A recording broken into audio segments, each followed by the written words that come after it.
de ustedes a este siguiente encare de preparación para la prueba de ordenamiento del ciclo internado rotatorio.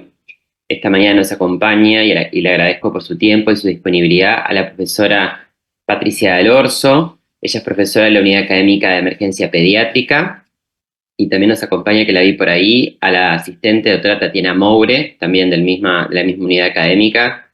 Les agradezco a las dos su disponibilidad para acompañarnos y, bueno, compartir sus conocimientos con todos los estudiantes que están, bueno, ávidos de repasar los contenidos, muchos de ellos ya vividos en las unidades curriculares previas, o sea que la idea es que puedan optimizar este espacio para hacer preguntas, aclarar dudas de puntos que hayan quedado bueno, inconclusos o que quisieran como profundizar. Así que esperamos que este rato de encuentro sea muy provechoso y también los invitamos, como todos los encuentros, a poder, si está en la posibilidad, encender las cámaras para que este encuentro sea de mayor provecho y sea realmente un encuentro entre seres humanos, ¿no? Que obviamente la tecnología facilita el acceso, que nos podamos encontrar en tiempo real en lugares tan remotos, pero siempre que las cámaras están encendidas, el intercambio de conocimiento es mucho más superior que con cámara apagada, y eso les podemos asegurar porque hay muchísimos trabajos que lo demuestran. En las cámaras. Así que pueden tomar café, pueden tomar mate, lo que siempre decimos, pero de preferencia siempre de cámara encendida, y eso es una buena práctica para cualquier persona que hace cursos en esta modalidad. Así que les agradecemos que puedan encender las cámaras. Les compartí al chat la historia clínica que van a utilizar para discutir, que ya se la habíamos mandado previamente a los delegados, y así también Patricia y Tati la pueden proyectar si quieren, para ir leyendo. Bueno, te voy ¿a quién quieren que haga anfitriona? ¿A Patricia o a Tati? Por las dudas si se desconecta o algo. Bueno, haceme a mí, Martín. Perfecto. Ya les deshabilité la sala de espera, así no hay que estar aceptando y los estudiantes pueden ingresar.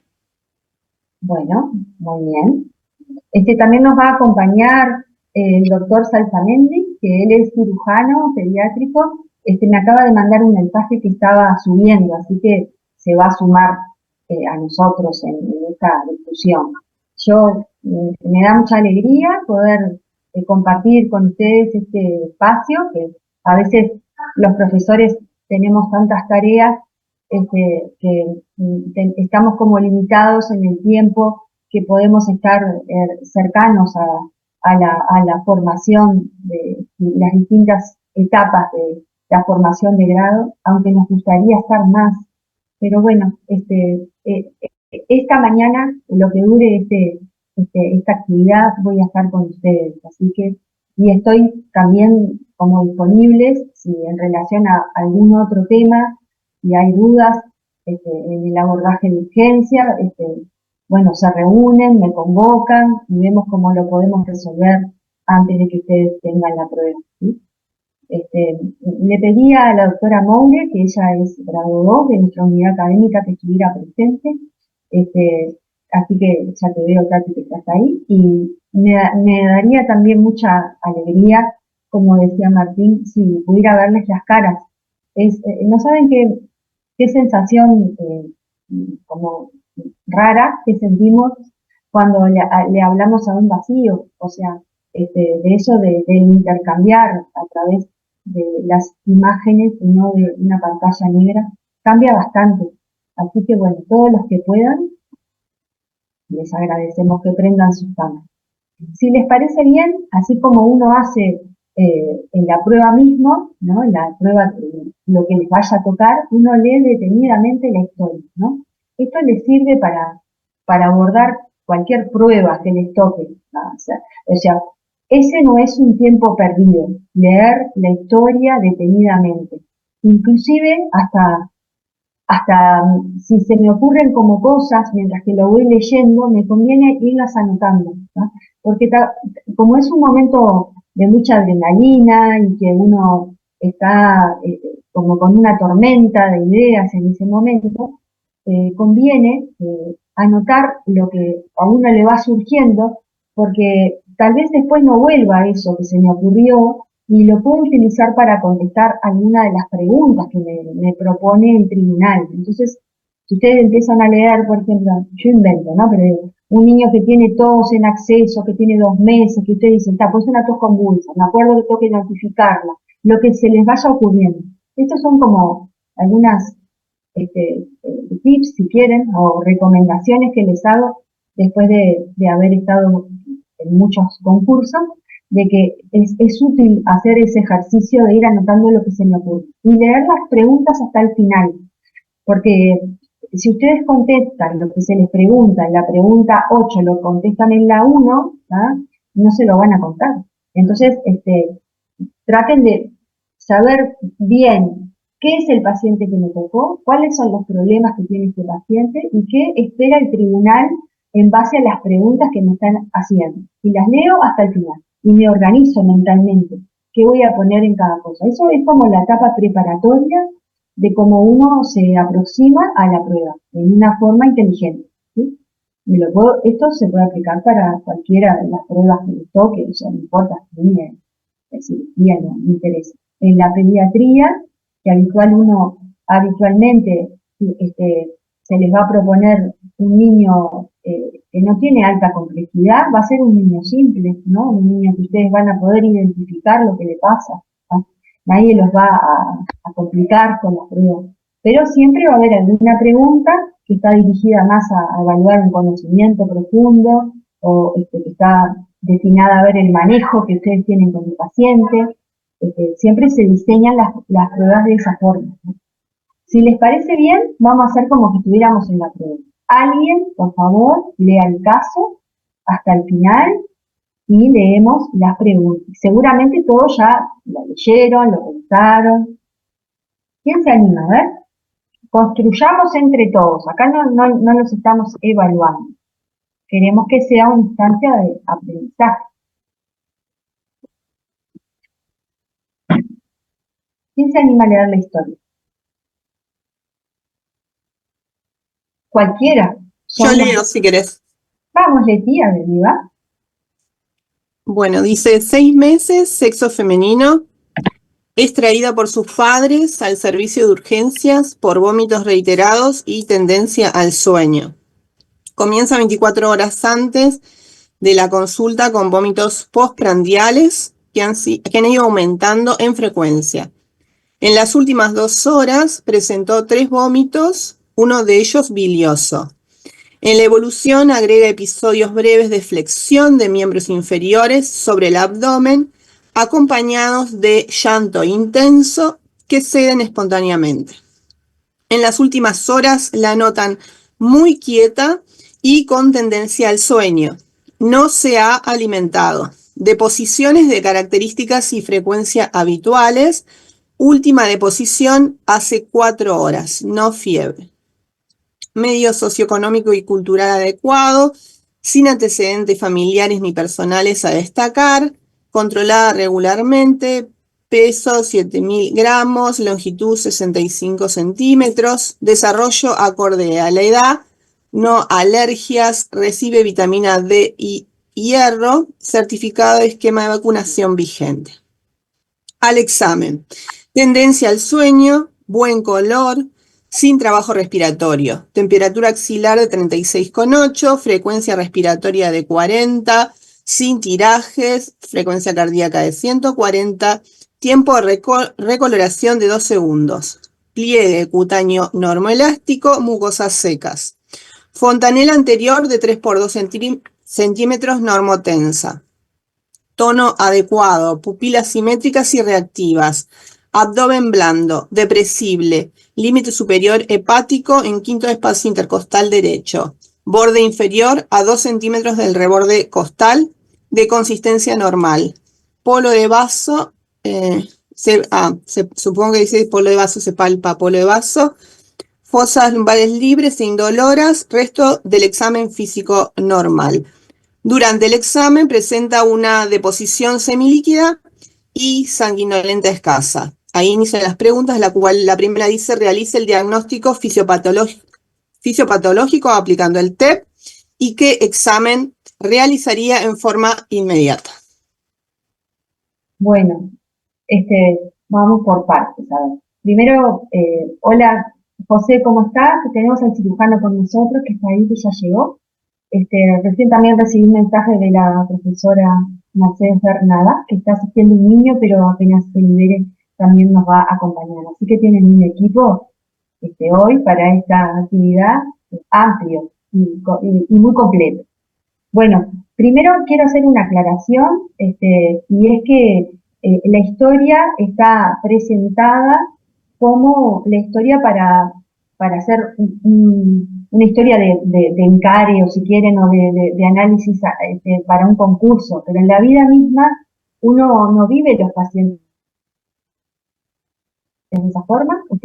Me interesa que sepan esto aunque no sea para el concurso, porque si ustedes reciben en la urgencia, tal cual como dice la historia, que este lactante consulta directamente en la urgencia, uno no se detiene en una primera etapa en todas esas cuestiones que sabemos del crecimiento, del desarrollo, de las inmunizaciones, porque eso es un error, ¿tá? Y en algunos casos puede ser un horror, porque cuando uno establece solamente con la S del sample que ustedes aprendieron durante el curso, que el niño tiene una historia de riesgo y en la evaluación inicial, triángulos, signos vitales, encuentro elementos que hablan de que este paciente tiene algún grado de desestabilidad, ¿tá? Hace que no tenga que continuar con la historia clínica. Tengo que intervenir, tengo que actuar, tengo que tomar medidas. Entonces, lo quiero aclarar porque podría preguntarse cuáles son las primeras medidas sin tener ningún otro dato. Y en la vida misma debe ser así, ¿tá? No está mal que nosotros, está muy mal que tengamos un niño que como que ahora vamos a analizar qué es lo que le pasa, o puede estar con dificultad respiratoria, con insuficiencia respiratoria, con un dolor muy intenso, y que uno no tiene que estar continuando con la historia, tiene que actuar, ¿tá? Y después completa la historia. Ahora, para esta actividad, vamos a hacer esta secuencia de contestar las preguntas tal cual están planteadas. Hola Mercedes, también está la profesora Bernadá, así que estamos todos. Acaban de leer pero estaba con un paciente que estaba complicado en sala. Buen día a todos. Les dije, sí. Bueno, si les parece y si están de acuerdo, ellos empezaron leyendo la historia y leyeron la primera pregunta y les estaba haciendo la aclaración que está como pensada para formar parte de una historia de un concurso, pero que si la viviéramos en la vida misma no debería ser planteada así, porque nadie puede preguntar las vacunas del niño, ni el crecimiento, ni nada. Si uno recibe un niño con esas características y consulta en la urgencia, que tiene elementos de inestabilidad, lo que tiene que hacer es estabilizarlo primero y después continuar. Pero a los efectos de la prueba vamos a seguir el orden que está planteado de las preguntas, ¿no? Totalmente de acuerdo.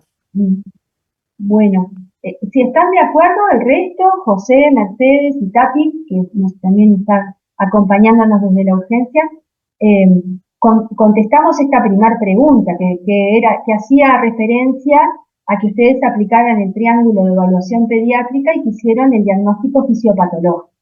¿Y quién la quiere contestar?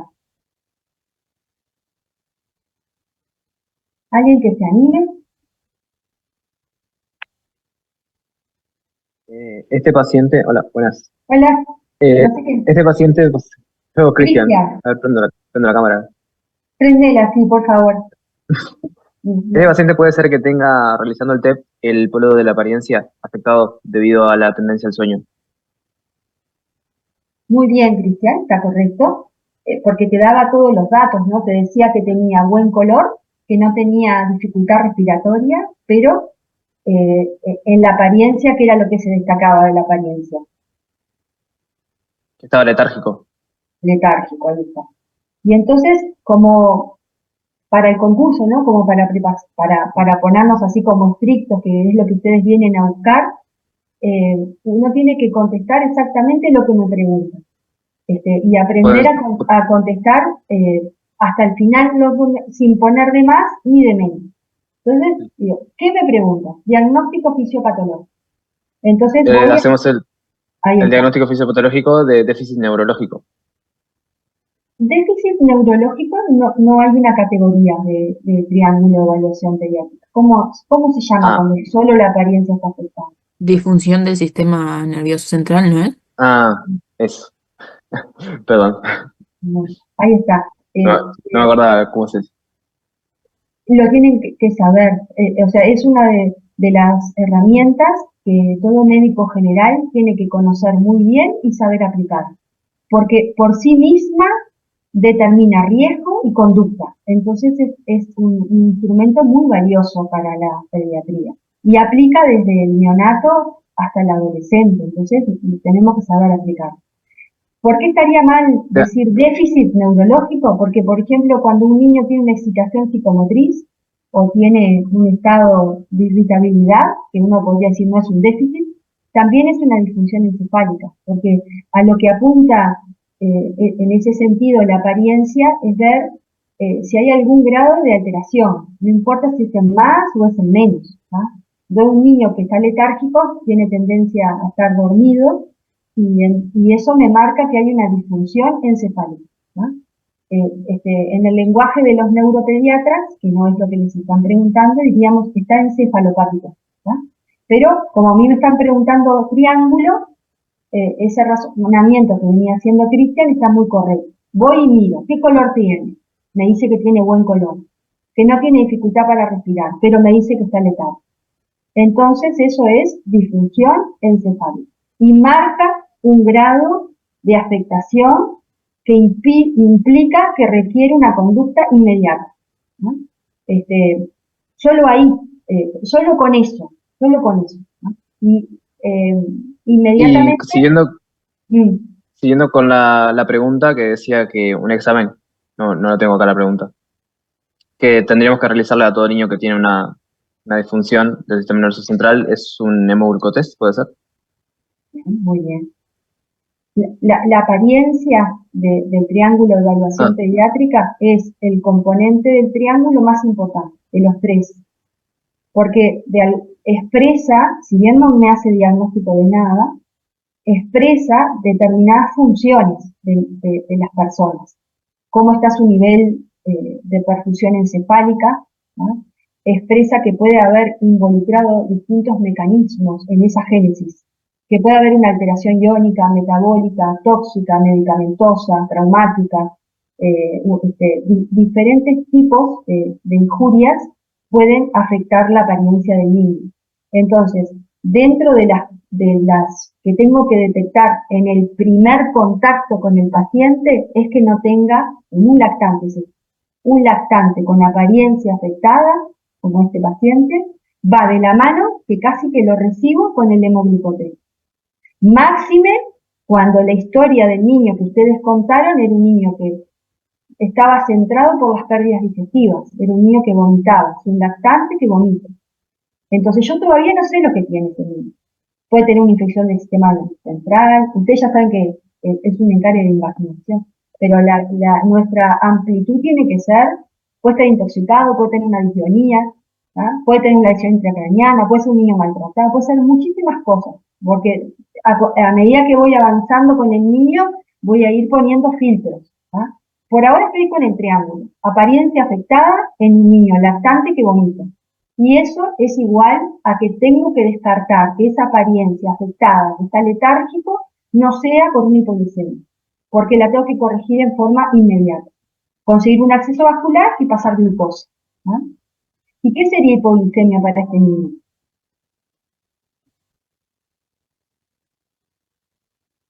Le van a hacer un hemoglucotest. Con eso contestaron la pregunta. Pero ustedes en la vida misma, en la práctica, supónganse que les toca un niño así, el día de mañana cuando ya estén trabajando como médicos generales o en su práctica como internos. Le hacen el hemoglucotest. ¿Y cuándo tendrían que corregir con glucosa por vía endovenosa? ¿Con qué valor?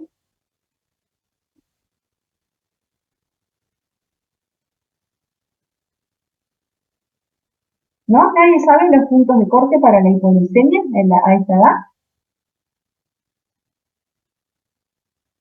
¿No era 45? Me acordaba 0,46, pero no recuerdo muy bien. Bueno, esas son cifras para niños más pequeños. por debajo de 0,6 ya es hipoglicemia. Y como si yo interpreto que la apariencia afectada está determinada por una hipoglicemia, eso significa que sería una hipoglicemia sintomática. Esto no se los están preguntando, pero me quería perder un minutito porque a ustedes les puede pasar en la vida misma. Entonces, si el hemoglucotés les da por debajo de 0,6, ahí tienen que poner glucosa. Contestamos la primera pregunta, ¿no? Disfunción encefálica, hemoglucotés. Merced.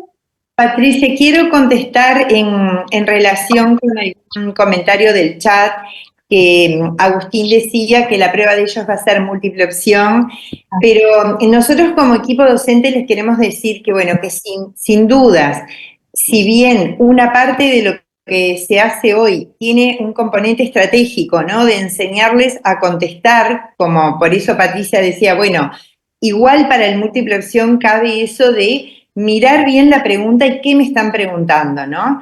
Pero espero que para la mayoría de ustedes estas instancias sean no solamente para un concurso, sino para aprender para la vida misma, porque vayan a hacer pediatría o no, todos los que están acá van a tener o pasantías en el interior o pasantías en hospital pediátrico, donde, bueno, estos conceptos vienen a complementar lo que fueron los cursos de pediatría, que sabemos que fueron cortitos, acotados en el tiempo, etcétera.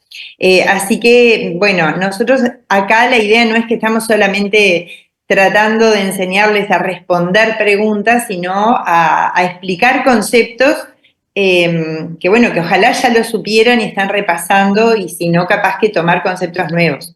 Quería aclarar eso porque había 2 o 3 comentarios en el chat, y lo otro que quería comentar es que había uno que la pregunta decía, ¿qué examen realizaría en forma inmediata?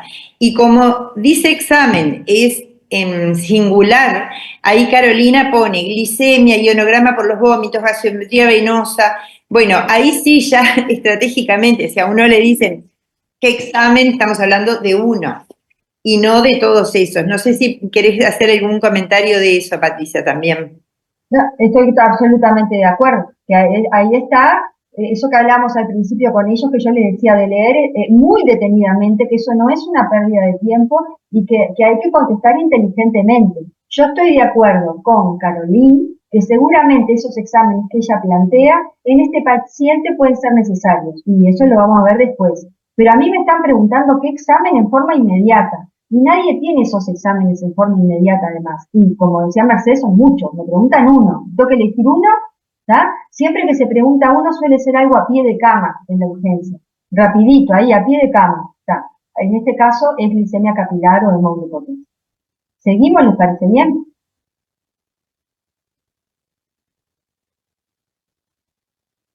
¿Quién lee la segunda pregunta?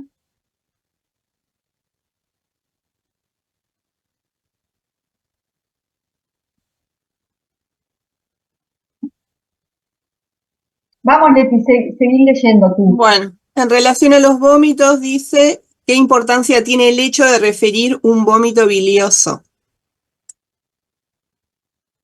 Bueno, ¿quién contesta? Y acá damos nuestra opinión y también escuchamos al cirujano, que aunque habitualmente no es el que asiste en el primer tiempo, no lo tenemos atrás de la puerta, aunque a veces quisiéramos, pero con estos pacientes muchas veces están convocados rápido. Bueno, Pía, ¿qué te pareció? Eso valoraría el lugar de la obstrucción, la topografía de la obstrucción, ¿no? Si lo tuvieran que contestar, a ver, ¿qué hubieran escrito para contestar esta pregunta? Yo escribí valora topografía de obstrucción, que es infrabacteriana, ¿no? Gracias, Pía. ¿Alguien más? ¿Algún otro? Sergio y Leticia tienen las manos levantadas. Bueno. No, sí, igual que la compañera, es en realidad una aproximación clínica a lo que podría ser la topografía de la obstrucción. Pero claro, después hay que confirmar con algún método paraclínico.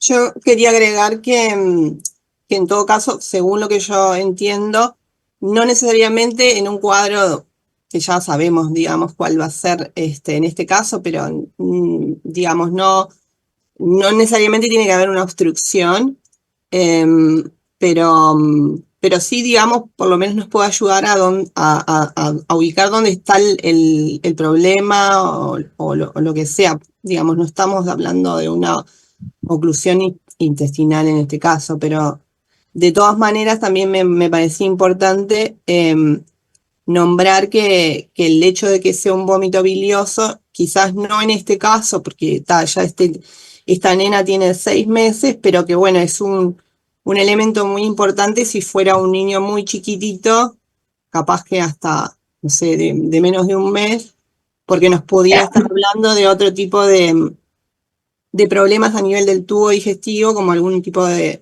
malformación o algo, o sea que es un dato relevante a tener en cuenta. Bueno, José, ¿tú querés hacer algún comentario desde el punto de vista? Buenas, buen día. Estoy bastante de acuerdo con lo que dijeron. Me gustó lo que dijo Leti, la última que participó. Varias cosas. Primero, para mí lo más destacable de los vómitos biliosos es que siempre son patológicos. Eso tiene que quedar muy, muy grabado, sobre todo en los lactantes menores de un año. Nunca nos podemos quedar tranquilos con alguien que tiene vómitos biliosos. ¿Ah? Algo tiene que tener y lo tenemos que descartar. No nos podemos quedar tranquilos con que fue un vómito y nada más. ¿Ah?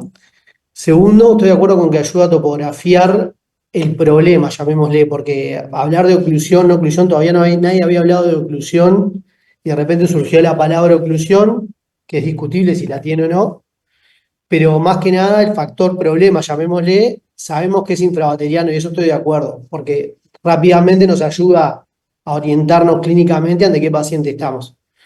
Y más para una pregunta que viene más adelante, nos tiene que prender ciertas luces, cierta lamparita de alarma de ante qué patología podemos estar que se presentan con vómitos biliosos. Este paciente podría no haberlos tenido y tener exactamente la misma patología. O sea, no es un elemento patognomónico de esta patología cuando veamos al final el diagnóstico y el desarrollo de nuestro diagnóstico. Podrían haber tenido los vómitos biliosos y haberse presentado casi que exactamente igual. Lo que nos sella es que son patológicos, que el problema está por debajo de la ampolla de Vater, estoy de acuerdo, y que, bueno, nos tiene que prender la lamparita para diagnósticos diferenciales o eventualmente diagnósticos diferenciales si nos sigue quedando la duda. Andrés, hay un comentario en el chat que capaz que lo podés hacer algún comentario tú, de Florencia, que dice que sea persistente y bilioso orienta a que es una patología quirúrgica. ¿Querés hacer una aclaración sobre esa reflexión? Sí, Patricia, decime. Yo sí, porque no hay que perder el foco. O sea, yo estoy absolutamente de acuerdo con todo lo que dijo José, ¿no? Obviamente que nos permite orientar la topografía, nos pone en alerta, no es lo mismo tener vómitos blancos que biliosos. De acuerdo con Leti que la edad importa mucho, porque entra todo lo malformativo en los niños pequeñitos, pero nosotros lo que le pone el hecho de tener un vómito bilioso es que nosotros cuando recibimos al paciente no viene con un cartel que dice invaginación o apendicitis, ¿tá? Es un niño que vomita, ¿tá? Que está con una disfunción encefálica y que dentro de las posibilidades diagnósticas no están solamente las digestivas abdominales, ¿tá? Entran muchas posibilidades. Lo que le pone, además de la alerta, el bilioso, es que nos orienta a que seguramente la causa es intraabdominal. O sea, y nos acerca al lugar, porque un niño que tiene, por ejemplo, una encefalitis, que también pues, está con disfunción, vomita, lo vemos letárgico, ese niño, pero ahorita no tiene vómitos biliosos. Nos pone la alerta y nos dice que seguramente el problema está dentro del abdomen. Y como decía José, muy sabiamente, van a haber muchos niños invaginados, porque ustedes ya saben que ese es el título de esta actividad, que no van a tener vómitos biliosos, y van a haber niños igualitos a estos que va a ser una apendicitis en un lactante. Igualito ahí. Entonces, un mensaje que quiero transmitirles, ustedes que son jóvenes y que son los médicos de los niños del futuro, de que nunca se casen con una sola cosa, porque eso me hace equivocar, ¿tá? Tengo que ir resolviendo los problemas que tengo, ¿tá? Por ahora voy con el triángulo, veo si tiene hipoglicemia, sigo avanzando con el examen, sigo avanzando y voy viendo cómo tengo que seguir interviniendo. El hecho de que tenga un vómito bilioso me pone esa posibilidad muy elevada de que el problema de este niño esté en el abdomen. ¿En dónde? En la infrabacteriana. Seguimos, ¿les parece?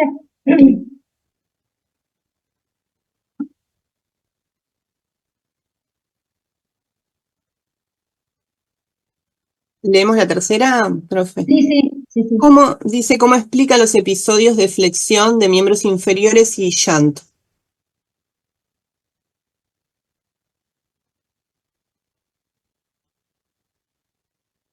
¿Alguno que quiera contestar? Leti, ¿levantaste la mano? Sí. Probablemente, capaz que uno ya está sesgado, porque sabemos que es una historia de invaginación intestinal, y entonces es como que uno automáticamente piensa que eso es parte, digamos, de lo que se describe como el cuadro que acompaña a este dolor, que es un dolor brusco y que bueno, y que en este caso el paciente retrae así sus miembros y bueno, y después queda en esta situación, digamos, de letárgico.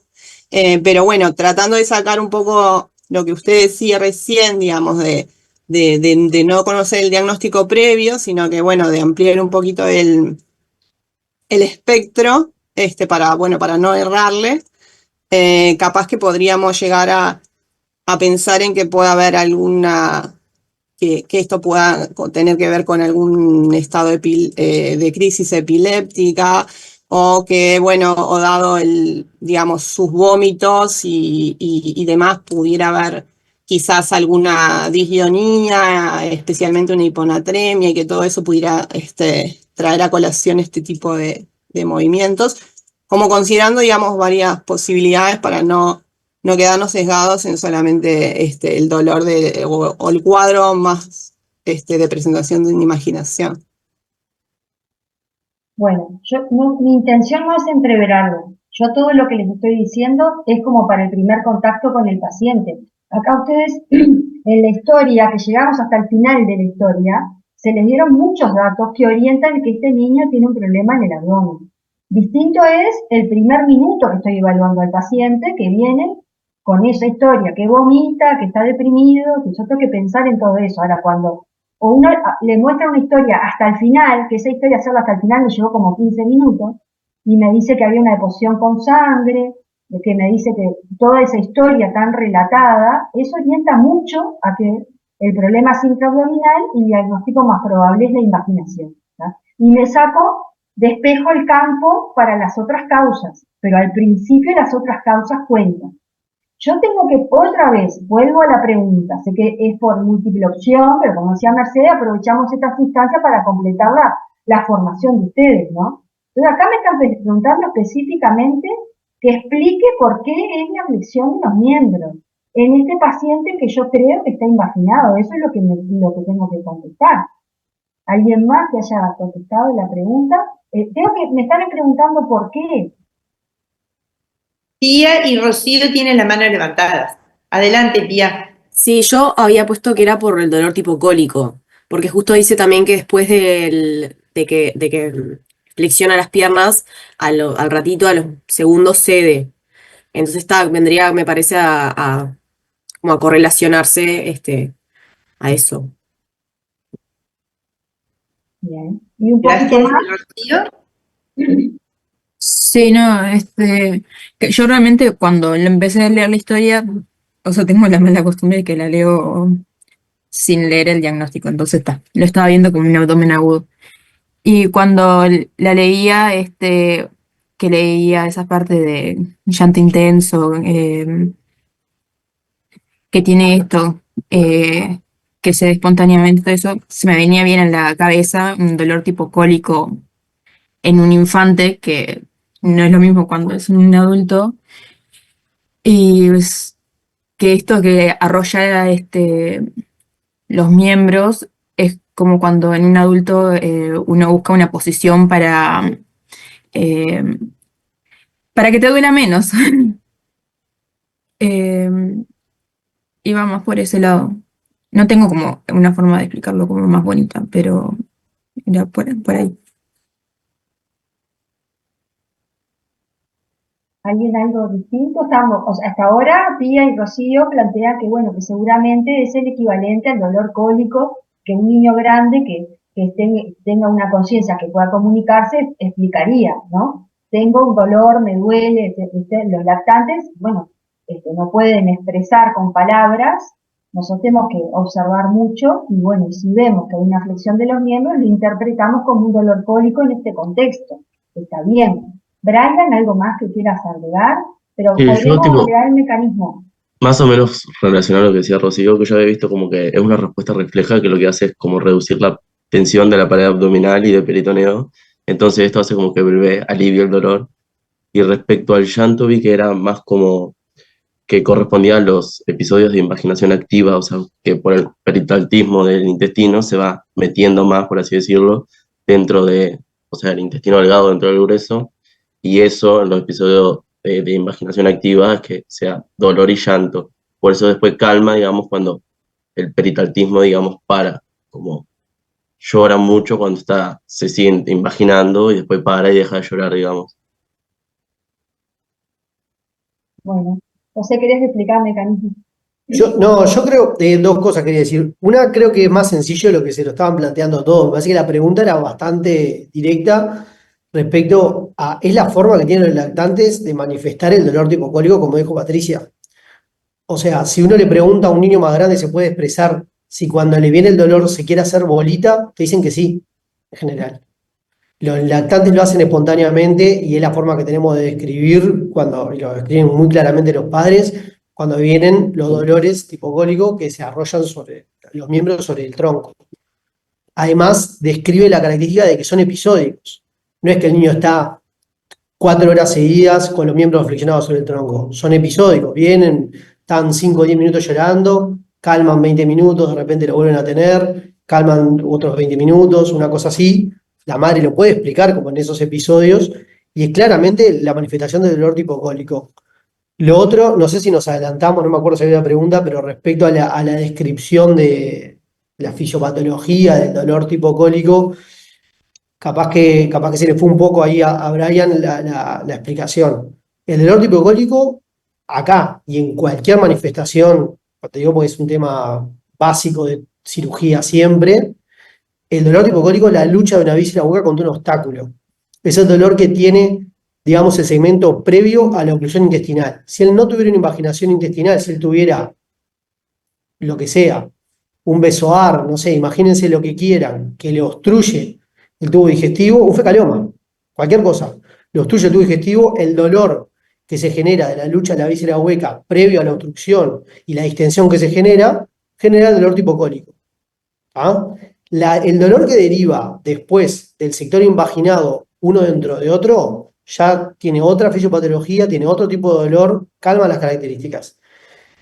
Que me parece que también ahí se le mareó con respecto a el acortamiento de la pared abdominal y aflojando la tensión para calmar el dolor. Eso ya es un cuadro mucho más avanzado, es una peritonitis, es otro tipo de dolor. No es el dolor tipo cólico del que está hablando en este momento este paciente, me parece. Perfecto. Creo que debería haberse escrito eso, una frase simple, ¿no? Es el equivalente de dolor tipo cólico y siempre expresa lo mismo. Es una lucha de, como decía José, es lo clásico, la explicación clásica y simple. ¿tá? Lo que ocurre además en la invaginación intestinal, que era lo que hacía referencia Salsamendi, es que cuando eso permanece, la introducción de un segmento dentro de otro por mucho tiempo, empieza a aparecer fenómenos que están vinculados a comprensiones venosas, a vasculares, linfáticas, congestión, isquemia, y ahí cambia el tipo de dolor. ¿tá? Pero en esta primera etapa que la estamos analizando, flexión de miembro, dolor cólico, lucha. Eso es lo que hay que poner, ¿tá? Y lo otro viene habitualmente después, o se da cuando se dan ciertos fenómenos que ese segmento permanece prisionado, prisionero del otro, ¿no? Inclusive las manifestaciones que tiene este niño neurológicas, hay varias hipótesis que se plantean, de que en ese compromiso vascular se liberan metabolitos tóxicos, algunos endógenos hasta vinculados con los opioides, neurometabolitos, que explican que este paciente tenga periodos de letargia. Es la pregunta siguiente, Patricia, me parece. Bueno, perdón. Me parece que sí. Bueno, cuenten, perdón entonces. Pero porque es como la diferencia de los mecanismos de lo que le pasa al invaginal. ¿Qué decía la pregunta siguiente? A ver, pues, perdonen que no las tengo acá. La pregunta siguiente decía, ¿cuáles son o cuál es la posible causa del compromiso de conciencia? Bueno, a ver. Además de eso que yo estaba diciendo, ¿no? Que sería de las primeras cosas, como ya lo dije, ya está. Es el compromiso. Sergio tiene la mano levantada. Por la invaginación, pero acá creo que eso sería incompleto si contesto solo eso. Sergio, ¿qué te pareció esa pregunta? ¿Qué contestas? Sí, no, eso quería agregar que además de la imaginación, no es el caso de este niño como más pero en un caso más avanzado, capaz que la ideación, podría haberse alterado afectación de la conciencia o también incluso por alteraciones hidroelectrolíticas, como alteraciones de la natremia.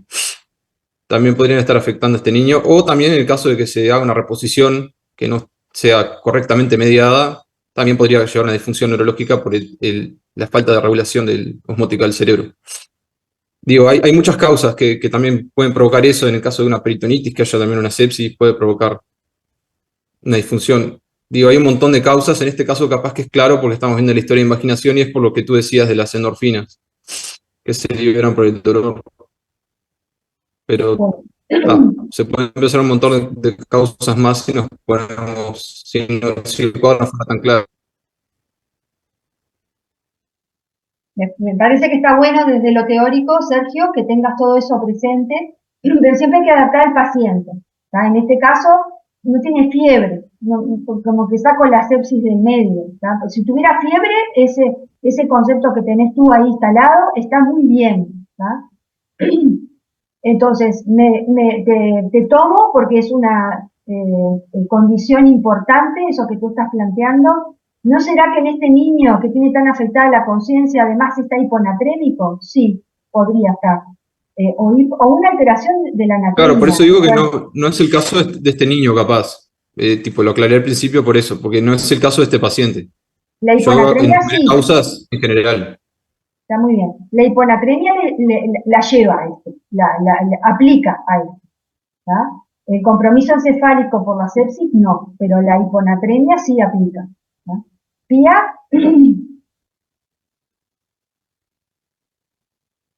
Sí, o sea, lo que tú mencionaste entonces vendría a explicarse por el dolor tipo isquémico, no tanto el cólico, o el cólico también podría, no.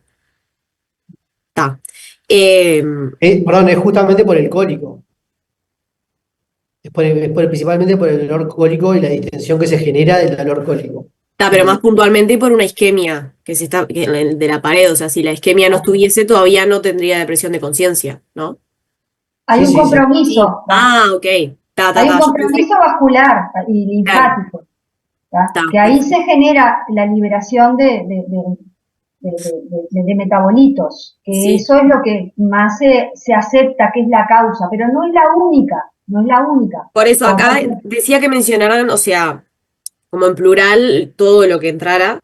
Y yo había puesto dolor, no especifiqué isquémico, pero está. La evolución había puesto la glicemia, ponele, podría ser, ¿no? Si tuviese hipoglicémico, que también apoyara a la depresión de conciencia. Y yo había puesto Claro, y había puesto lo mismo que el compañero, o sea, lo puse con un signo de interrogación en realidad, o sea, un shock, por ejemplo, ya sé que no tiene fiebre, pero no podría empezar igual con una depresión de conciencia y en unas horas agregar una fiebre, o Bueno, dar. vamos a contestar ese punto porque es como muy importante. Implica todo como una forma de evaluar al paciente e interpretar lo que le pasa. A ver si yo te puedo contestar. ¿Esto podría corresponder a falla hemodinámica? En lo teórico, sí. ¿Por qué? Porque la hipoperfusión encefálica determina una disfunción encefálica, que la voy a detectar muy rápido con el triángulo. Pero, ¿por qué en este paciente no se plantea? Porque cuando tú vas a ver la hemodinamia del niño, tiene un tiempo de regulación normal, las extremidades están cálidas, la frecuencia cardíaca no está muy elevada, no me dice la presión arterial, me debería decirla. Entonces, no hay una posibilidad, porque así no se expresa en los niños, que solamente tenga la hipoperfusión encefálica sin tener ningún otro signo de alteración de la perfusión. Entonces, en lo teórico, eso es una opción válida, como también en lo teórico es válido que pueda hacerlo en contexto de una sepsis, pero en este niño no aplica, porque no tiene fiebre y porque no tiene falla hemodinámica.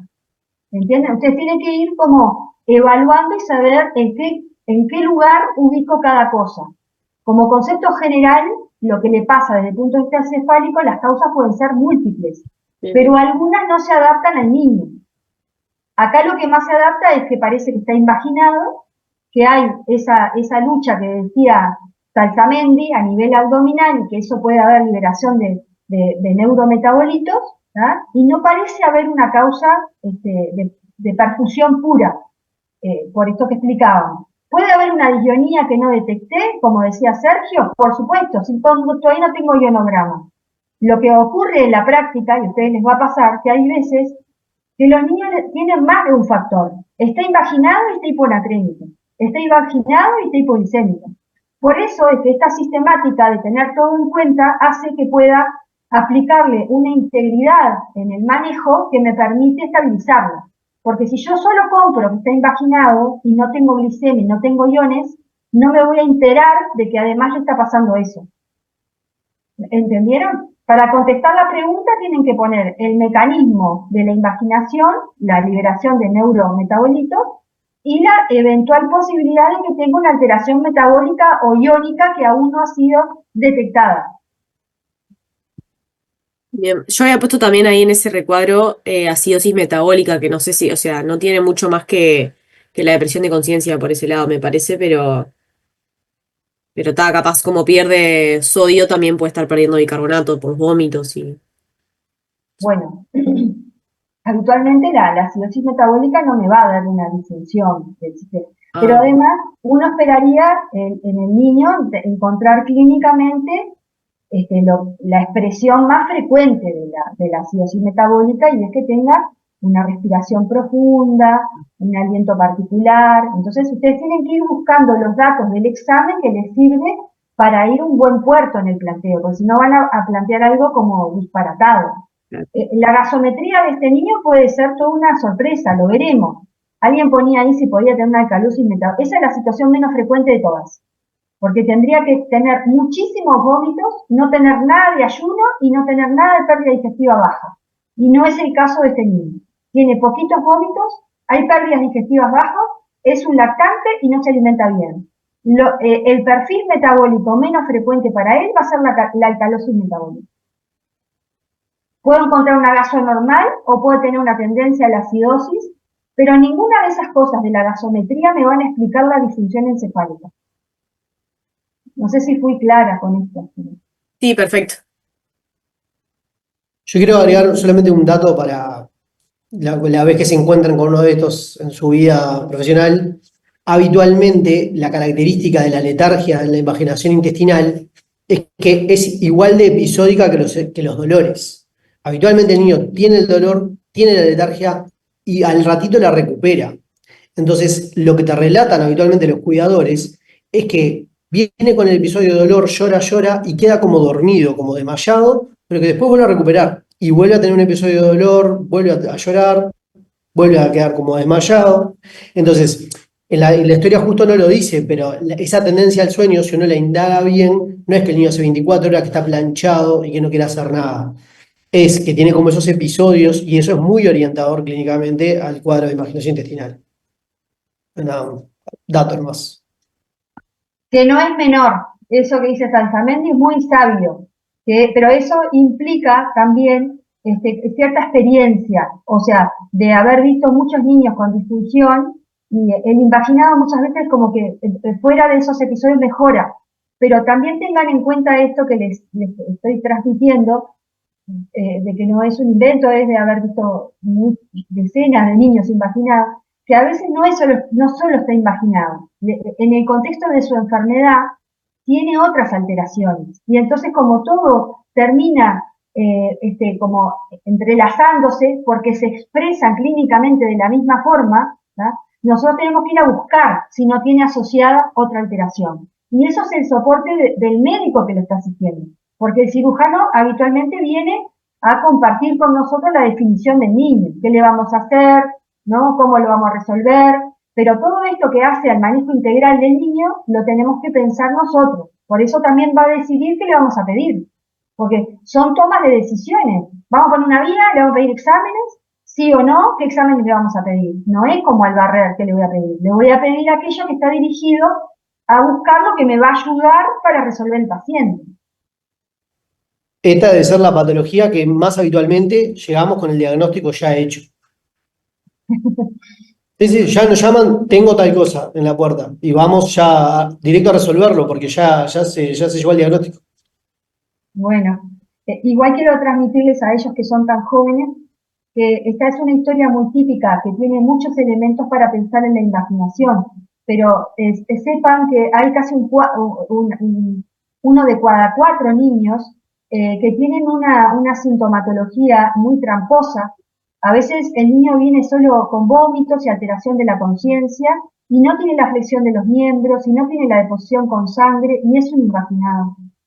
Y otras veces no tiene la alteración de la conciencia, muchas veces no la tiene. Entonces hay que ser como muy astuto para pensar que esta patología no es que sea tan frecuente, aunque tiene cierta frecuencia, pero es una urgencia. Entonces hay que detectarla siempre rápido. Ese es el concepto de la imaginación. ¿No? Porque es como tiempo dependiente. Cuanto más tiempo la dejo evolucionar, es peor porque menos posibilidades tengo de resolverlo sin que sea quirúrgico. Y además que el niño se puede poner muy mal. ¿No? Bueno, ¿qué dice la cuarta pregunta? Estaría la quinta que dice, está. ¿cómo cataloga el estado de hidratación? Justifique y si hay algún elemento semiológico que le interesaría conocer. ¿Quién contesta?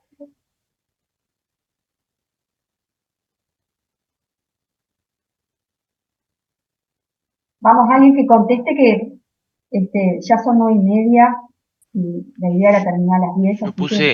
Yo puse que está levemente deshidratado por la presencia de las mucosas secas y el aspecto semiológico capaz que la semiología del pañal, que no lo menciona, para saber cómo está la diuresis. Muy bien, creo que está correcto. ¿tá? Es una deshidratación leve y no tenemos datos y orina, así que está correcto. Sergio. No, que hay muchos elementos semiológicos que pueden orientar a la deshidratación. Las mucosas secas es uno. La palidez, que se puede confundir también con un caso de anemia, puede ser otro, el llanto sin lágrimas, la anuria, oliguria. Ahí entra lo que dijo Darío de la semiología del pañal. Cuidado También con el pliegue cutáneo. Yo estoy hablando en general, no estoy hablando de este caso. Estoy hablando de elementos de deshidratación. Está bien. Me preguntan en este caso, ¿no? Me preguntan cuál sería el grado, que establezca el grado, que es leve, y qué más me gustaría indagar que no me dieron y de saber si orino. Eso contesto y ya paso a la siguiente. ¿Pía? No, la bajé en realidad la mano, pero yo agregando a lo que había mencionado el primer compañero, yo había puesto mucosas secas y tal, el hecho de que hace horas que no se alimentaba y los vómitos, ¿no? Que también todo te apoyaba la deshidratación esa leve. No sé igual cómo cuantificás O sea, por la clínica en realidad si es leve, moderada, severa, o por la cantidad de síntomas, signos que muestra el examen, o... Esperen un poquito, si no, estamos como mezclando cosas, cuidado con eso, porque a veces hay algunas cosas que ustedes están manejando que son de hipoperfusión, como la palidez, falla hemodinámica, con lo que es la deshidratación. Tenía mucosas secas y tenía llanto sin lágrimas. ¿El llanto sin lágrimas también estaba? No, la cara. No. Solo Solamente mucosas secas. solo mucosas secas. Un solo síntoma, eso es una deshidratación leve, ¿está? Sí. Ahora, por ejemplo, si no estuviera orinando, ya lo transforma en una deshidratación moderada. Pero es un dato que no me lo dieron, por eso me está preguntando. Entonces, ¿cómo no lo puedo catalogar bien aún? La frecuencia cardíaca está en el límite. Si estuviera algo elevada, lo que tú estabas planteando es otra cosa. Y es si me hubieran preguntado cuáles son las causas, ¿tá? O los motivos por el cual este paciente está deshidratado. Porque no se alimenta, porque vomita, porque tiene pérdida digestiva. Pero pónganse en pragmáticos. ¿Cuáles son los signos de deshidratación? Mucosa seca, punto. Pero no me dice si orina. ¿Vamos? Bárbaro. Pedro. Por la duda, perdón, recomendación nomás porque a todos nos pasó, pero adecúen las respuestas al paciente que tienen adelante. Como les decía Patricia, no mencionen todas las posibles causas de alteraciones, mencionen las que ven en la historia clínica, si no van a perder el tiempo y no les va a sumar para nada. De hecho, para algunos docentes resta eso.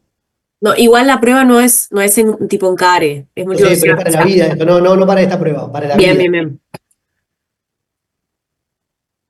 Una consulta en cuanto a eso de la deshidratación, porque como que la leve, la noción que me quedó es que la leve en realidad no tiene como mucha manifestación clínica. Me había quedado la noción como de que ver clínicamente una deshidratación leve es complicado porque todos los elementos que voy a buscar están normales. Ya apareciendo algún criterio, por ejemplo lo de las mucosas, cuando están algo secas ya están como en la moderada. Entiendo igual que si aparecen aisladas las mucosas, capaz que te orienta que no es moderada. Pero como que la noción que me había quedado es eso, ya habiendo como elementos clínicos, ya sería como moderado. Bueno, no sé si alguien más quiere, yo te puedo contestar, pero no sé si Mercedes o Tati te quieren contestar en relación a los grados de deshidratación, cómo se manejan. Es una buena pregunta y de hecho en la práctica a veces uno dice, bueno, leve, moderada.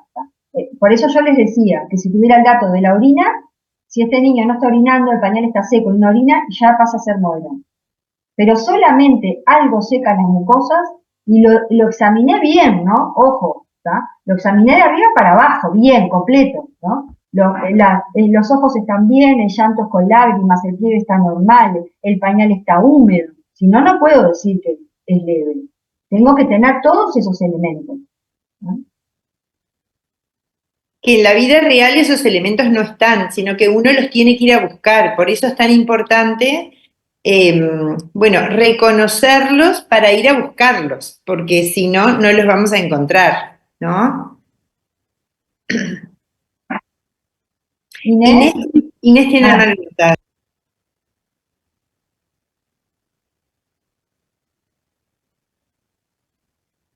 No se te escucha, Inés.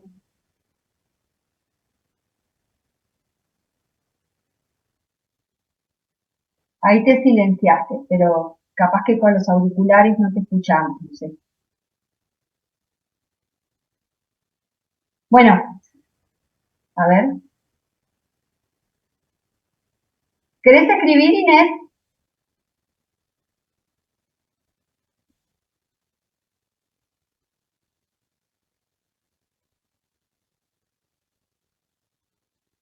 Bárbaro, Inés, te leemos hasta que te acomodes con tu audio.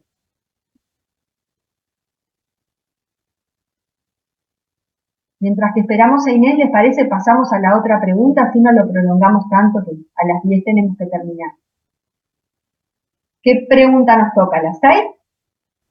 La pregunta 6 dice, ¿cuál es la explicación fisiopatológica de la deposición que presentó durante el examen? Brian. Yo ahí puse tipo lo que habías dicho vos, que en realidad es por que la invaginación produce compresión vascular de los vasos mesentéricos que irrigan el sector invaginado, y esto provoca disminución del flujo sanguíneo, que da isquemia. La isquemia provoca como ulceración de la mucosa y eso te da tipo de sangrado, y también hay exudado, digamos, muchas veces que se expresa como el sangrado, como en gleras. ¿Sí? Va por ahí, sí, está muy bien. Va por en ese mecanismo que yo les decía, que hay compresión de paredes, hay sufrimiento y hay compromiso de la vascularización, ¿no? Habitualmente los niños que tienen deposiciones sanguinolentas tienen ya algunas horas de evolución, eso también lo hemos visto. No sé si, José, querés hacer alguna No, aclaración. iba a hacer solamente esa salvedad. La invaginación intestinal, ahora ya, digo, ya estamos hablando hace rato del diagnóstico, pero la invaginación intestinal es un cuadro que se puede presentar durante muchas horas, o sea, podemos estar muchas horas con el paciente invaginado sin enterarnos. De hecho, muchas veces los pacientes demoran más en consultar que esto. En parte también porque pueden tener episodios de invaginación, desinvaginación y venir con varias horas. Lo que siempre que tengamos esta presentación, que es típicamente ya tiene un nombre esta deposición, no sé si alguien la sabe, capaz que está bueno que la nombre, porque están en todos los libros y nadie nunca la vio. Jalea de Grosella. Real, la jalea.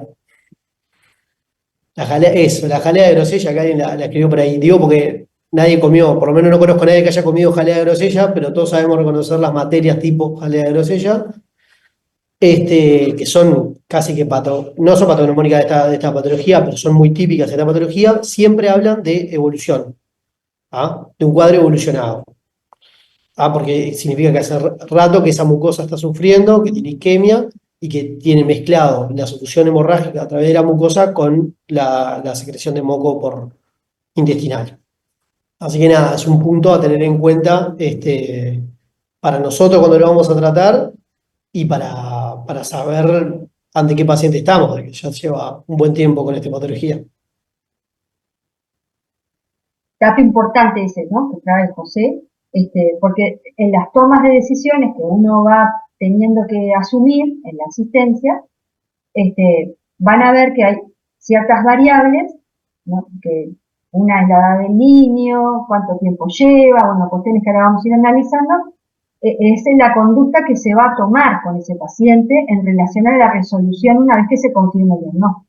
Entonces tienen que ir tildando, ¿no? Deposición, hematoquesia, ¿no? Sangre, eso habla de progresividad, de evolutividad, lo tengo en cuenta. Por ahora eso solo no contraindica nada, pero es un elemento valioso para estimar el tiempo. Ese lleva varias horas.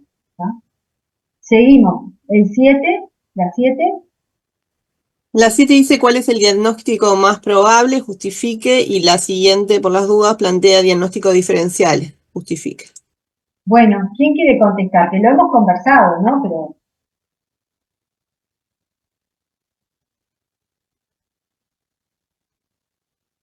alguien que se anime. ¿Qué pusiste, Leti, tú ahí en la 7?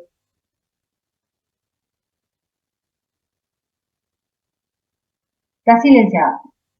La 7 que dice el diagnóstico más probable, ya creo que a esta altura ya dijimos invaginación intestinal.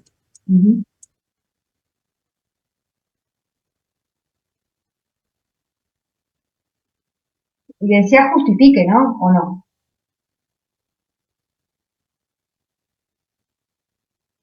¿Brian? En el bello decía como que los vómitos, el dolor y tipo las heces sanguinolentas eran como patognomónicos de esta enfermedad. También tiene lo de la alteración de conciencia, que a veces cuando no tenemos lo otro, es, como vos decías, la forma en la que se presentan, pero creo que es bastante como característico de esta patología. Los síntomas que tiene es como muy redondo. Yo quería hacer una salvedad por las dudas. Creo que a modo de simplificar, capaz, para no marearlos, la historia dice deposiciones sanguinolentas. Si un día van a examinar a un paciente, hay que aclarar cómo son esas deposiciones sanguinolentas, porque en realidad deposiciones sanguinolentas puede haber muchas y cada una corresponde a algo diferente. Solo diciendo deposiciones sanguinolentas, es muy jugado decir que es una invaginación intestinal, porque podría ser, no sé, alergia a la proteína de leche de vaca, una disentería, o sea, podría ser otras cosas. Entonces, en realidad, digo, vale aclarar eso, la característica de la deposición tipo jalea grosella es así, es bastante patognomónica, no es exclusiva, pero es bastante patognomónica de la imaginación intestinal. Habría que aclarar eso en el examen físico cuando se ve la deposición. Yo aclaré en mi justificación que era un lactante de 6 meses, porque por lo que tengo entendido, uno por frecuencia sospecha diferentes cosas en abdomen agudo, depende de la edad que tengamos del paciente. Muy bien. Usted tiene que, en esta pregunta, como en todas, para contestar, hay que ver con el conocimiento de lo que ustedes leyeron y tratar de contestar bien lo que de verdad me sirve de la historia para justificar el diagnóstico. Una de las cosas importantes es la que trae Rocío, porque está dentro de las edades más frecuentes. Si este paciente tuviera 14 años, bueno, no es que no exista, porque las invaginaciones secundarias también existen, pero son muy poco probables. Sin embargo, a esta edad y hasta los 18 meses es la edad más frecuente. Entonces, la tomo la edad, porque me sirve para argumentar el diagnóstico. Eso que trae Salsamendi, que es cirujano, ¿no?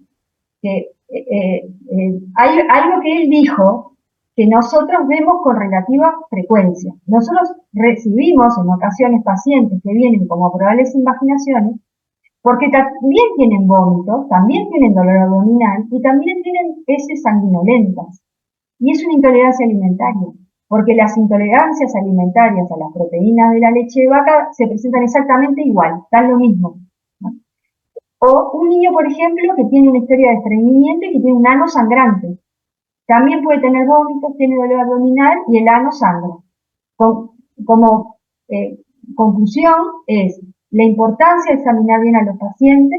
Nosotros no podemos presentar un paciente solo mirándolo, ¿no?, por el caminito del planteo exclusivo de la invaginación, si no le miramos el ano. Porque si el ano está sangrando y tiene una historia distinta, que es un estreñido, que habitualmente no son lactantes tan chiquitos, pero entonces, ¿de qué me agarro yo para decir que este niño está invaginado?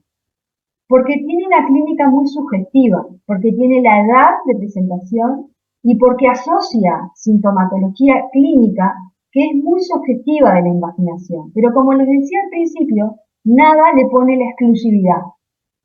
No hay descripción del ano, por ejemplo, que eso sería un dato importante. Entonces, el que tenga vómitos, dolor abdominal y sangre, que tendría que ver cómo es la sangre, como decía Salsamendi, esas tres cosas juntas, ¿tá?, tienen un alto rendimiento para la sospecha de la invaginación.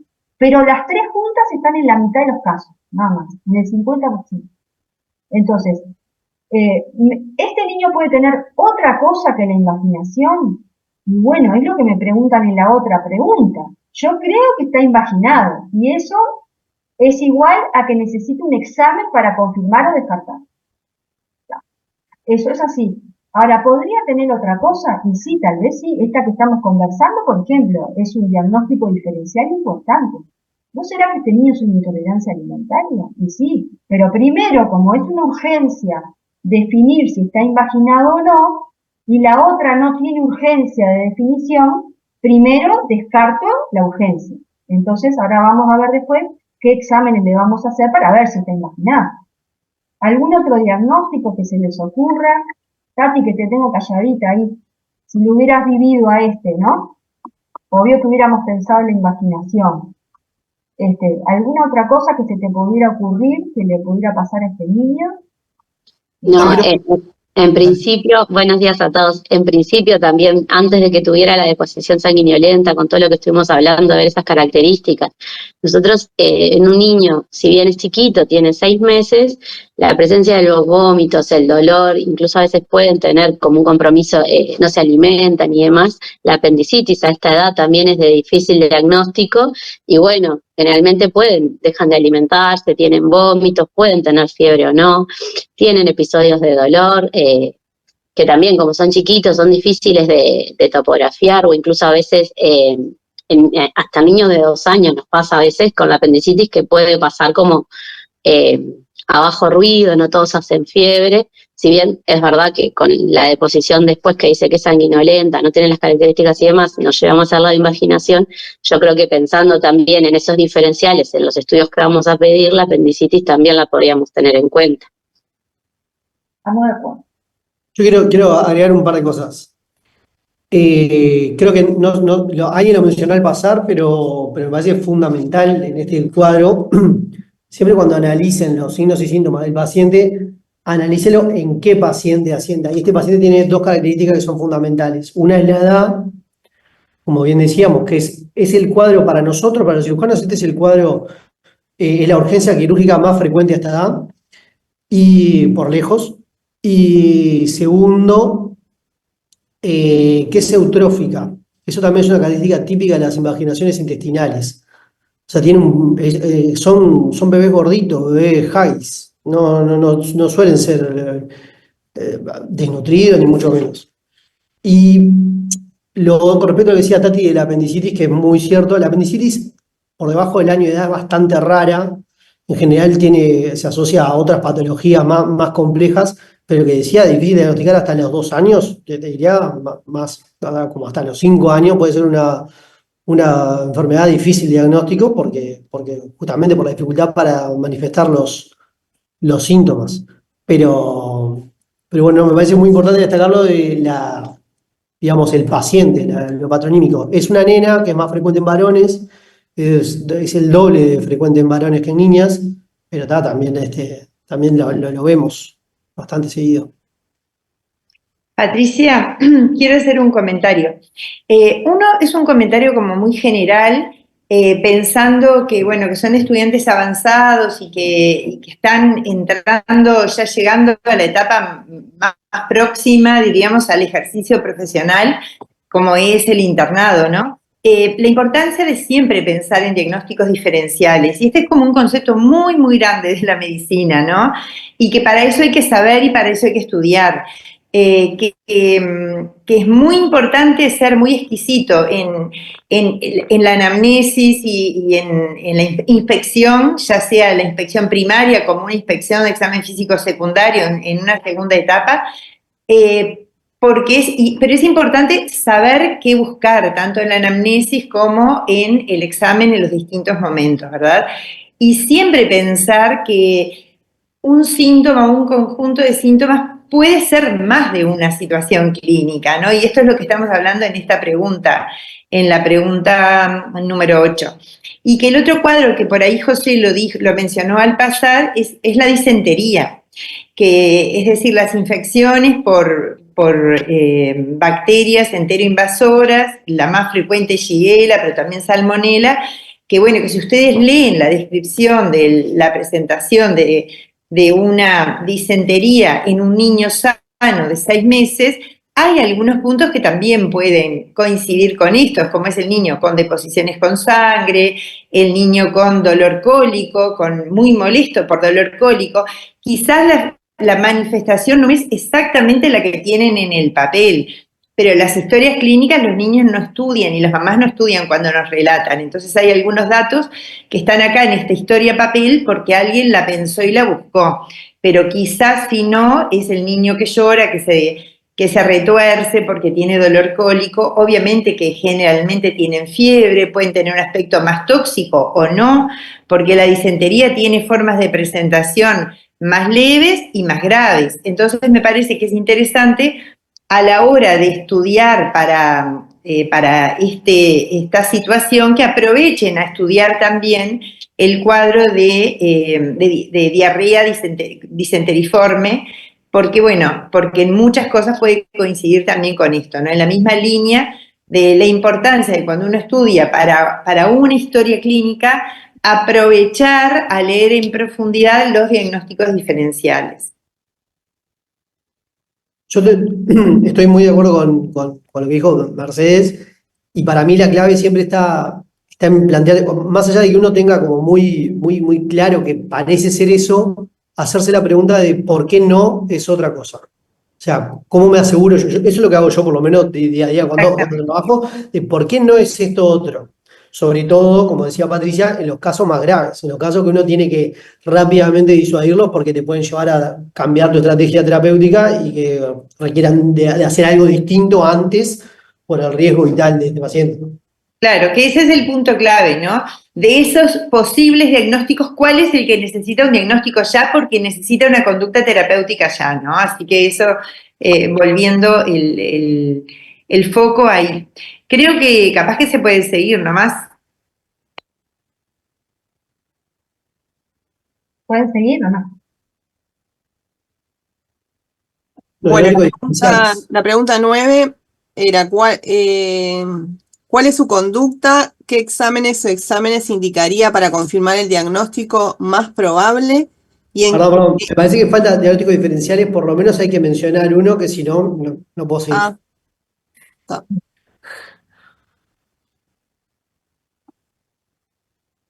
¿Alguien tiene algún otro diagnóstico diferencial? Patricia lo mencionó al pasar muy al principio, lo dejó ahí picando.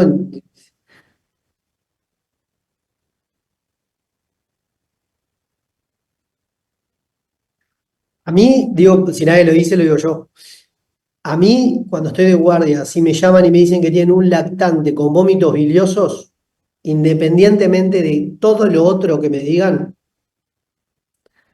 lo que más me interesa saber es por qué no es una malrotación intestinal y no tiene un vólvulo intestinal. Si yo me quedo tranquilo de que no es un vólvulo, estoy mucho más tranquilo para ir a resolver el paciente. Sobre todo porque es algo que hace poco tiempo cambió. Cuando yo empecé la residencia, yo repetía, hace no tanto, repetía el verso de que el vólvulo intestinal, el vólvulo intestino medio, el rotado, es un cuadro de extrema gravedad que genera una acidosis metabólica, una isquemia mesentérica, que el paciente rápidamente se choca y se puede morir. Lo cual es totalmente cierto, pero cada vez más los diagnosticamos mucho antes de que lleguen a esa instancia. Y la primera manifestación que tienen son los vómitos biliosos. ¿Tá? Cuando uno termina de contar esta historia, parece muy claro de que es una invaginación intestinal y que no parece un mal rotado ni que tenga un vólvulo intestino medio. Pero por lo menos lo tienen que pensar en algún momento. Por lo menos alguien tiene que decirme, no es por tal cosa. No es porque, o creo que es una invaginación intestinal, planteo como diagnóstico diferencial alejado un vólvulo intestino medio en un mal rotado, me lo va a confirmar la paraclínica. Y la paraclínica que yo voy a solicitar va a estar destinada a confirmar el diagnóstico principal y a descartar los diagnósticos diferenciales. Estamos muy de acuerdo.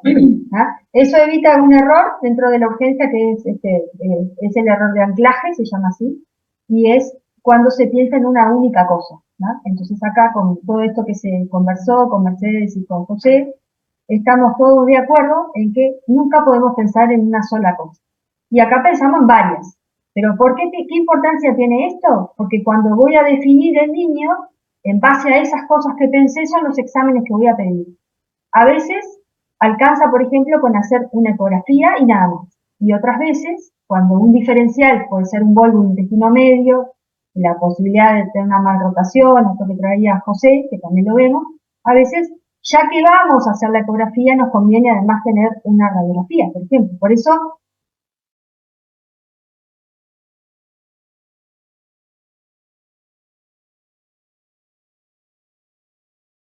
ahora ustedes dirán, lo traigo acá en este punto porque el hecho de tener esa amplitud que hace la diferencia entre la medicina antigua y la actual hace que condicione las acciones. Entonces condiciona que no solo va la eco, porque la eco sola no me sirve para descartar uno de los planteos, que capaz que no están en el mismo plano, porque seguramente no está en el mismo plano la diarrea disentériforme, o ya la analizó Mercedes, no hay fiebre, pero no la descarto del todo.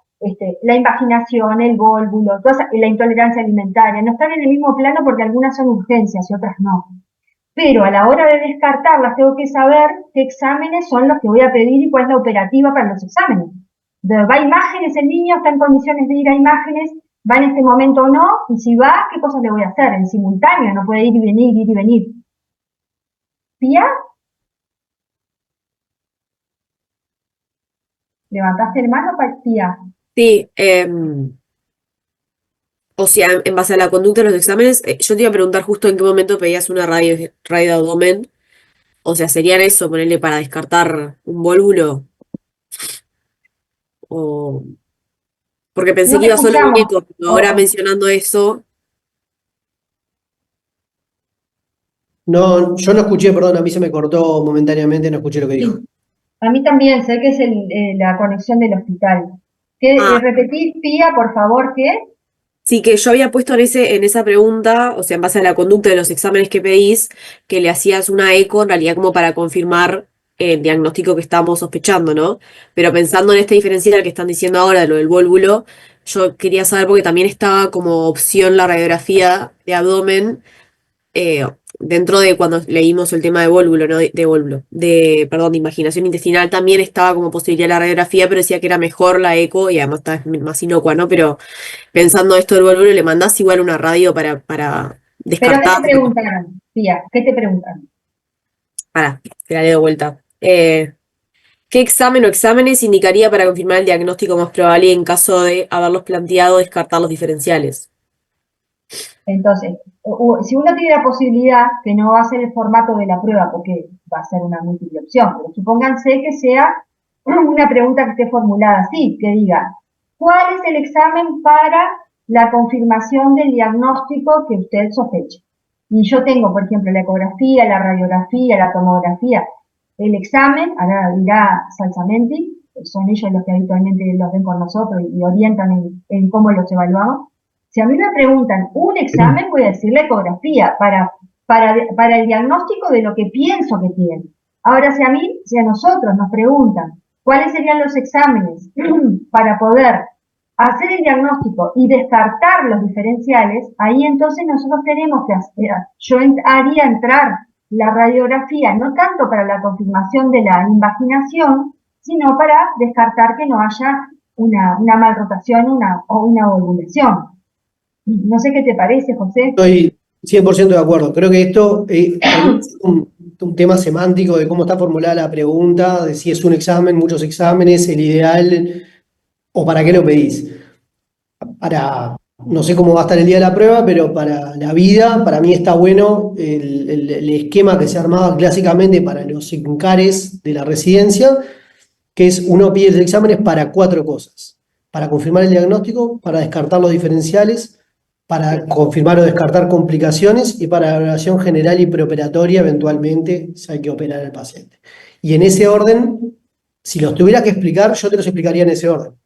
Para confirmar este diagnóstico pediría la ecografía. Si yo estoy pensando que además tengo que descartar que esté volvulado, te pediría en el Hospital Pérez Rosell un ecodoppler, una ecografía con Doppler color, que los ecografistas que tenemos acá son geniales. Ahora, si estoy en el interior, no tengo ecografía y no tengo más nada, te voy a pedir una radiografía de abdomen que me va a permitir orientarme. Pero creo que la pregunta que decía, ¿qué examen? La respuesta es ecografía, no hay duda. Bien. La radiografía también, perdón, te puede eventualmente dar datos en caso de que sea una imaginación intestinal. Lo que pasa que no es la ecografía. La radiografía tiene varias desventajas en este caso. Primero que nada, podés no ver nada. Podés ver, pero podés no ver nada. Segundo, vas a irradiar el paciente. Y tercero, la radiografía de por sí no te va a permitir resolver el paciente. La ecografía tiene todo eso al revés. Todas las ventajas esas las tiene. No irradia, te permite hacer el diagnóstico certero de la patología y te permite resolver el paciente en la ecografía. Bien, una consulta respecto a la radio, que no teníamos una duda. ¿Cómo le haces una radiografía a un lactante de 6 meses? Porque no se queda quieto, ¿no? Le pedís a la madre que se irradie con él, pero que se ponga un chaleco. Ah, A la madre o a quien lo esté acompañando. ok. Tratemos de descontracturarnos un poquito, Está, pero porque había, o sea, creo que es de Estados Unidos, pero es como una máquina que los meten y quedan como así para arriba, pero no sabía si eso lo tenían acá. acá por lo menos en el hospital no hay. Ok, O lo que habitualmente se lo tiene de los bracitos para arriba, eventualmente que la quieras, lo que llamamos de pie, que eso te permite ver niveles, eventualmente si los tiene, y si no se hacen de cúbito dorsal, con el niño apoyado. ahí va. Bueno, continuamos. ¿Estamos en la 10?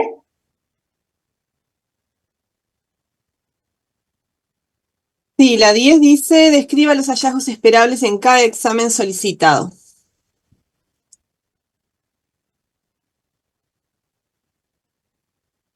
Bueno, ¿quién contesta? Porque eso era estudiar y están todos los libros eso. Del libro.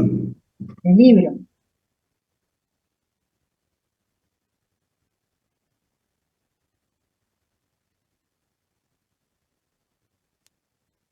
¿Alguien que conteste? Eso uno lo puede convertir a una múltiple opción, ¿no? Porque uno puede decir, ¿cuál de estos son los hallazgos compatibles con una invaginación desde el punto de vista ecográfico?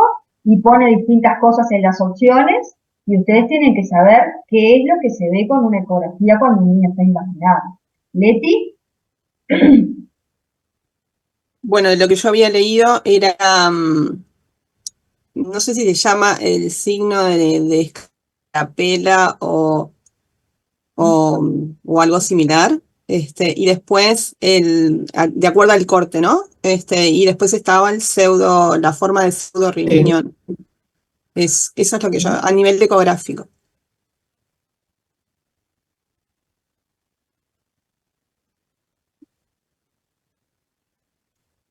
Yo tenía imagen en Dona o Diana. ¿Sería lo mismo o es un Es lo signo mismo. diferente? Ah, ok. Es lo mismo para referirse a la imagen de escarapela, que básicamente es una imagen de varios círculos concéntricos de distintas densidades que se van viendo y que lo que traducen son las distintas capas. La imaginación. Podemos hablar mucho rato de esto, pero básicamente lo que pasa habitualmente es que uno tiene, o siempre, es la imaginación del intestino proximal sobre el intestino distal, pero en el medio queda un asa que está uniendo, digamos, los dos segmentos, el que está metido dentro de otro. Entonces hay 3 capas de intestino, que a su vez, como cada capa a veces se ve distinta en la ecografía, según el edema que tengan y cómo esté la mucosa y todo, se pueden ver hasta muchas capas en ese segmento. Pero es muy importante que además, lo que mencionaba Leti, se vea la otra imagen a la vez, que es la imagen del pseudorriñón. Perdón. Bueno, si les parece, por una cuestión de tiempo, pasamos a la 12, que es una pregunta importante y que tenemos que terminar con ella. La patogenia la pueden leer.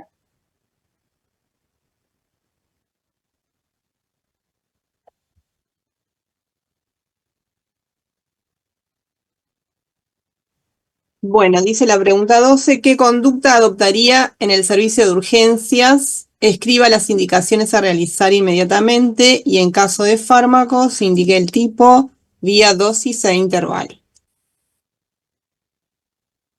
Bueno, a ver quién contesta.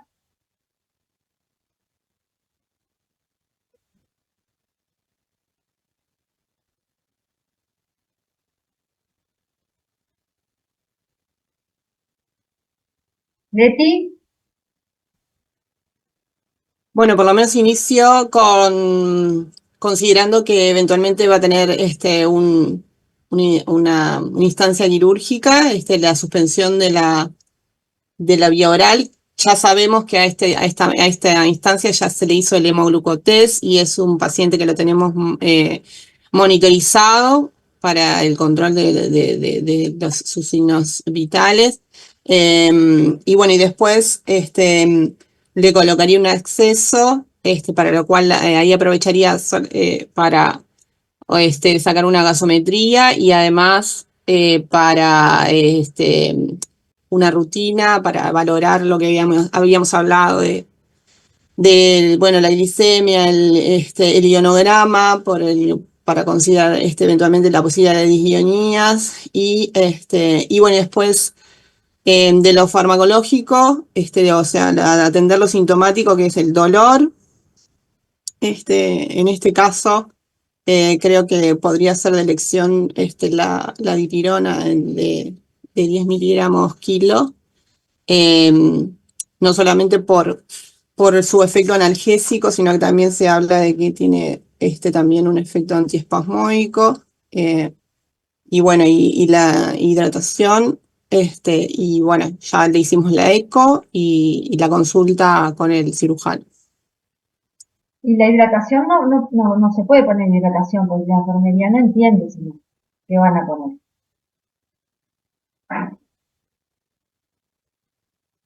Tienen que hidratar o rehidratar.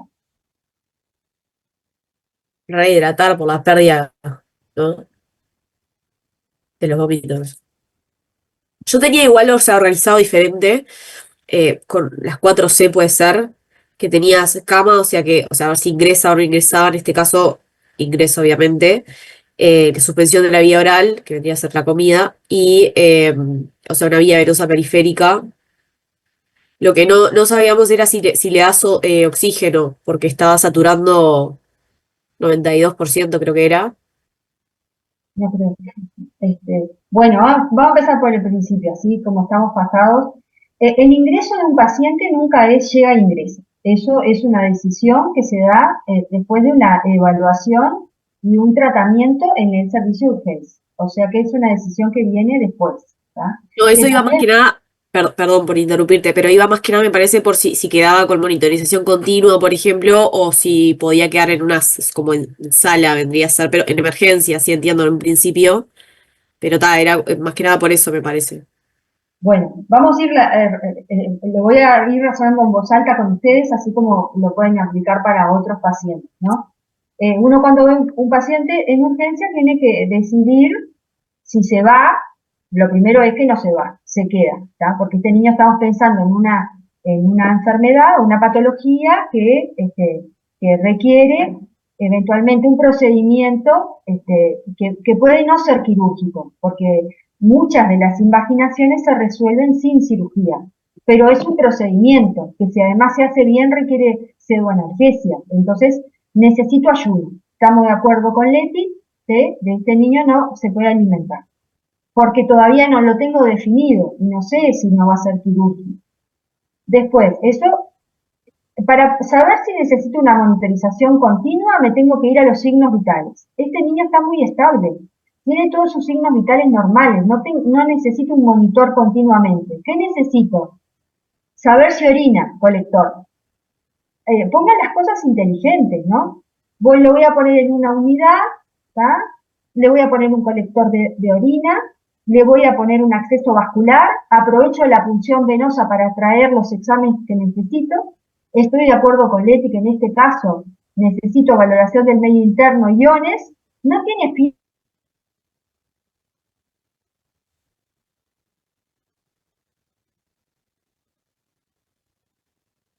fiebre, o sea, me parece que sería como algo exagerado, que quiero saber qué hemoglobina tiene para tener una visión indirecta de cuánto sangró. No sé si me escuchan o se rompió el internet.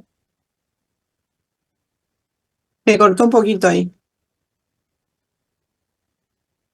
¿Hasta dónde escucharon? Creo que estabas diciendo que capaz que un hemograma no te interesaba. No, lo único que de lo que uno tiene en la evaluación genérica de los pacientes que pueden tener una enfermedad infecciosa, como se planteó dentro de los diferenciales, creo que en este paciente el único examen de esta valoración que está justificado es hacer un hemograma. ¿Por qué? Pero no tanto para ver la leucocitosis, que aporta muy poco, sino para ver qué hemoglobina tiene. Es un paciente que está sangrando, entonces necesito ver la hemoglobina, si tiene plaquetas normales, ¿tá? O sea que un hemograma me parece que estaría bien, ¿tá?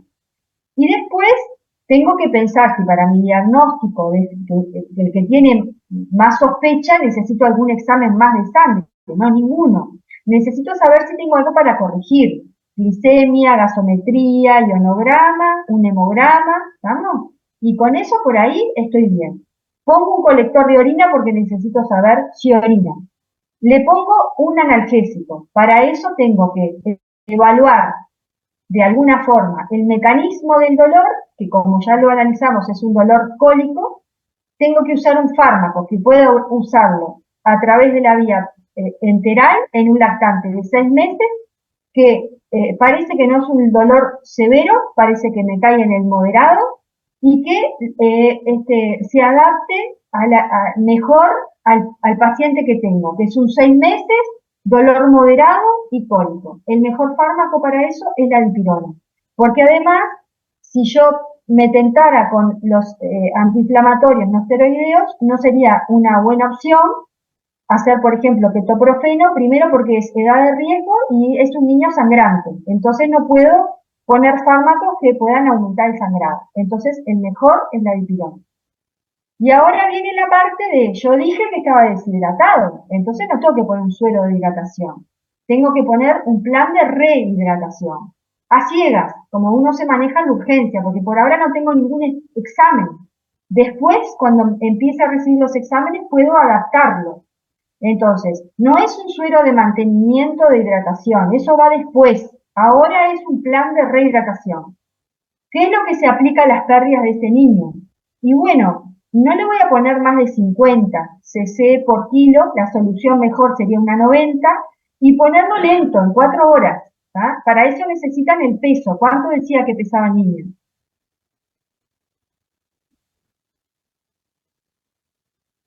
¿Era 7 kilos? No me acuerdo. No decía. Sí, decía 7.000 gramos.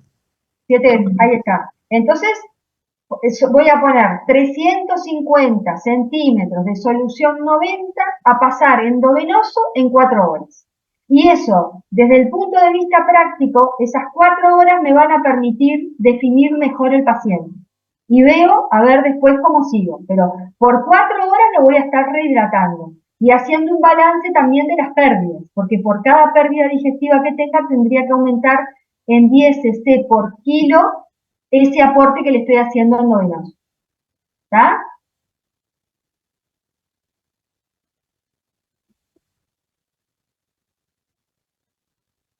¿Tienen alguna pregunta? Yo los tengo que dejar por acá porque me tengo que ir.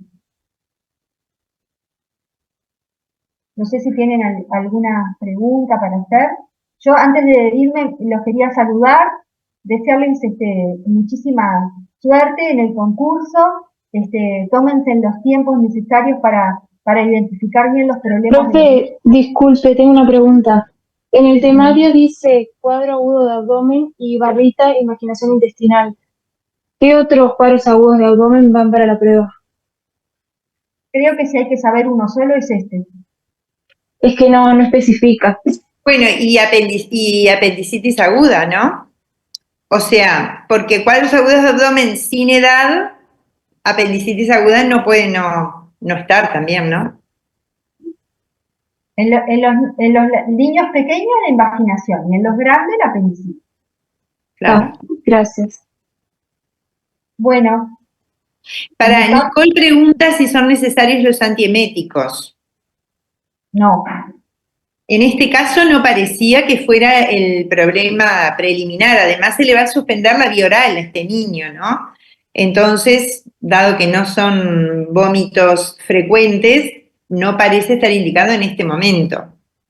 María. Hola, yo quería preguntar si se le coloca una sonda nasogástrica para degravitar el estómago. Te contesto esto, María, sé que todavía estaba conectado el cirujano. Cuando en determinadas situaciones, sí. Cuando hay alta sospecha de que puede haber una malformación digestiva, es un niño más pequeño, ¿no? Los vómitos biliosos no es un episodio, son varios ahí, nos conviene poner una sonda nasogástrica. Yo creo que en este paciente no está indicado. Como tampoco los vómitos eran tan significativos, y como decía Mercedes, le vamos a suspender la vía oral, en este caso en particular me parece que un antiemético no pondría. Ahora, si la historia es que el niño tiene lo que define vómitos incoercibles, vomita más de 4 veces en una hora, hace horas que está vomitando, y eso es un síntoma muy molesto para los niños, ahí estaría justificado, pero no es el caso de este paciente. ¿tá? Yo me quiero disculpar, pero me tengo que ir al ministerio a una reunión. Les dejo un beso grande y estamos a las órdenes y me gustó mucho el equipo docente que tuvimos en esta instancia. Bueno, besos a todos. Bueno, gracias. Chao, hasta luego. Chao, chao.